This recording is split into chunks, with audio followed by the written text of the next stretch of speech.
शिव को पाना बहुत दूर नहीं जाना है, घर में ही तुम्हारे घर में जो गमला है उसी में एक मिट्टी का ढेला लगाइए, शिवलिंग बनाइए, उसी पे जल चढ़ाओ, पूजन कर लो, आराधना कर लो, साधना कर लो, शिव कृपा करना प्रारंभ करो। कोई तुमसे कहे कि शंकर जी को रिझाने के लिए ये सामान लाना पड़ेगा, बिल्कुल नहीं। शिवरात्रि आ रही है 15 फरवरी को, महाशिवरात्रि है।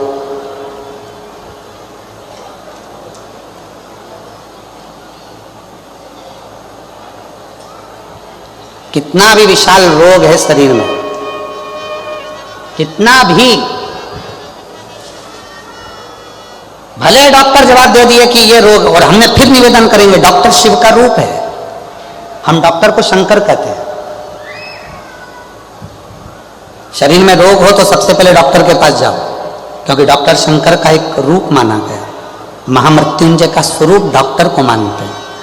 तो जांच का बोले जांच कराओ, दवाइयां का बोले दवाइयां खाओ, फिर भी अगर दवाई ना लगे तो महाशिवरात्रि जो 15 फरवरी को आ रही है, एक बेर, बेर को क्या बोलते तुम्हारे डबरा में, बेर बोर क्या बोलते, जम के तो बोलो, वो खाने वाला बेर बोलते ना, एक बेर शिव जी के शिवलिंग पर 2 सेकंड के लिए उसको शिवलिंग पर चढ़ा दीजिए, पंचाक्षर मंत्र का जाप करिए नमः शिवाय, या षडाक्षर मंत्र का जाप करिए ओम नमः शिवाय, या श्री शिवाय नमस्तुभ्यम का जाप करिए, बाबा को प्रार्थना करिए।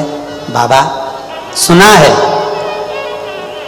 भृंगी ने, श्रृंगी ने, नंदी ने, माँ पार्वती जी ने और 64 योगिनियों ने आपकी आराधना इस कांटे में जन्मे हुए बेर से करी है। बाबा तो सबके दुख मिटाता है, मेरे भी शरीर का रोग समाप्त करना। बेर चढ़ा के उसी बेर को प्रदोष काल के समय पर, शाम के समय पर थोड़ा सा उसको खाना, और बन सके तो पूरा खा लेना, गुठली फेंक देना, नहीं खाते बने तो थोड़ा सा खाना। 15 दिन 20 दिन बाद वापिस डॉक्टर से कहकर जांच करवाना, जो रोग था धीरे धीरे समाप्ति की ओर आना प्रारंभ होगा। एक बेर में वो बल होता है,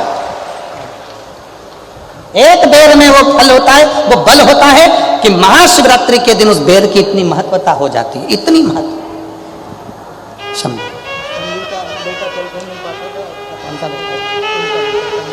चलने लगा बेटा?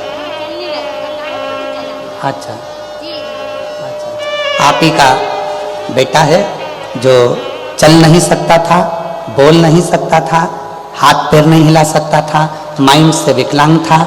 कल आया था कथा में, बाबा की कृपा से अब चलता भी है, बोलता भी है, बैठता भी है और समझता भी है। एक बार जोरदार ताली बजाकर। बेटे की सचिवालय में नौकरी लगी है, एक बार जोरदार ताली बजाकर साधुवाद दीजिए, बधाई। ये बेटे मेरा तो ही तो हमदर्द है जिसे हर दर्द।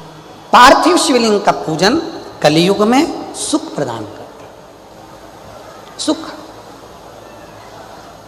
चर्म रोग हो गया, चमड़ी सफेद पड़ने लगी, शरीर में चट्टे पड़ने लगे, पूरा शरीर बेकार होने लगा, या परिवार में कहीं ना कहीं किसी ना किसी रूप में कोई आपका धन लेकर चले गया, धन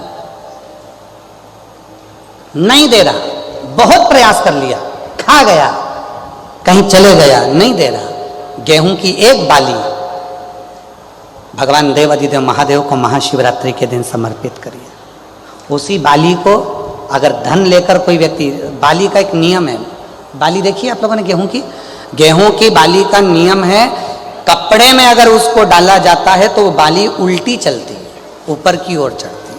उसी तरह जो शिवजी पे बाली चढ़ाई जाती है, उसी बाली को लेकर घर के मेन दरवाजे पर, मुख्य दरवाजे पर, अंदर जहां हम प्रवेश करते हैं उस पर कहीं पर भी उसको रख दीजिए। वो कैसा भी धन तुम्हारा कोई लेकर चले गया हो, उसके बाप को भी लाकर वापिस देना पड़ता है, वो धन लाकर वापिस देता ही है। उसका पिता भी लाएगा, कैसे भी लाएगा, पर वो धन को लाकर देगा, कैसे भी लाए, उसको बेचे नहीं, उसके अंदर, उसके भीतर से उसको बहुत बहुत बहुत तकलीफ होती है, उसको लाना पड़ता है।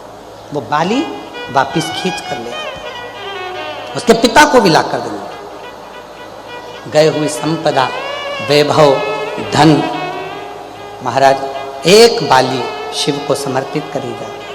हम तो यहाँ तक कहेंगे मेरी जीजियों से, अगर तुम्हारे घर में वंश नहीं बढ़ रहा, संतान नहीं है, औलाद नहीं है, 20-20, 25-25 साल हो गए, 23 साल, 30 साल भी अगर हो गए हैं, तो प्रत्येक महीने शिवरात्रि आती है, हर महीने की शिवरात्रि पर गेहूं का एक दाना शिव को समर्पित कर कर प्रदोष काल में उस दाने को लेकर आओ और रात्रि को सोने से पहले उस दाने को खाना प्रारंभ करो। मेरा बाबा चाहेगा तो तुम्हारी गोदी में संतान जरूर देगा, वंश देगा।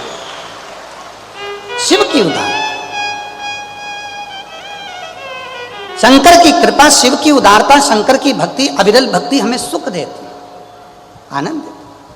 एक पार्थिव शिवलिंग का निर्माण, हम सतयुग में नहीं है, हम सतयुग में नहीं है कि हमें हीरे के शिवलिंग बनाना पड़े, माणिक शिवलिंग बनाना पड़े, रतन के शिवलिंग बनाना पड़े। ना हम त्रेता में कि हमें सोने के और चांदी के शिवलिंग बनाना पड़े, ना हम द्वापर में हैं कि हम पारत का शिवलिंग बनाए। हम तो कलयुग में हैं और कलयुग में भोलेनाथ जी की भक्ति का सबसे सुंदर तरीका है पार्थिव शिवलिंग का पूजन करो।